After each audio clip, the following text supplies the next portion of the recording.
So eto na nga mga kaibigan, magsisimula na ang bakbakang Terence Crawford at Israel Madrimov. Parehas po ang undefeated ng dalawang boksingero na ito. Unahin natin ito si Terence Crawford mga kaibigan na may total fights po na 40. At 31 po dyan ay knockouts at wala po pong katalo-talo. Samantalang etong makakalaban naman niya na humamon sa kanya na si Israel Madrimov ay meron pong 10 wins sa 7 knockout, wala pa rin pong talo at isang draw. Mga kaibigan, ang paglalabanan po nila na titulo ngayon dito ay lightweight division o lightweight belt po mga kaibigan. Nakita naman natin so far, eto na nga ba ang makakapagbigay ng unang talo dito nga po sa tinaguriang pinakamagaling at aktibong boksingero na si Terence Crawford. Ayon na rin po sa ilang mga sports analyst or sa mga eksperto na kayang-kaya daw pakapalag nitong si Israel Madrimov dito nga po kay Terence Crawford. So nakita naman natin basta mga puting kalaban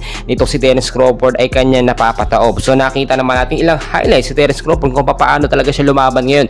Dumaan po kasi sa napakatinding pag-eensayo at training etong si Terence Crawford na alam naman natin talagang sobrang lakas Kung ikukumpara nyo sa edad nga po, itong si Terence Crawford nasa 36 na po yan at medyo bata yung kanyang makakalaban, ay hindi po yan magmamatter. Magmamatter po dyan yung experience at training na kanyang ginawa. So kung titignan nyo, mainit na mainit talaga. At itong si Terence Crawford, nakita naman natin hindi yan magpipigil sa magiging laban nila nitong si Israel Madrimov. Ang gusto kasi ng kampo ni Israel mga kaibigan ay talunin talaga etong si Terence Crawford at ipahiya yung kampo niya dahil tinaguro ang undefeated dito and as of now nasa record bilang isang pinakamagaling na boksingero sa buong bansa mga kaibigan sa Amerika. So kung titignan nyo, sa tingin ko ito ay aabot po hanggang sa round 10 dahil nga po parehas kondisyon ang dalawang boksingero. Marami tayong nakikita dito na posibleng ikapanalo.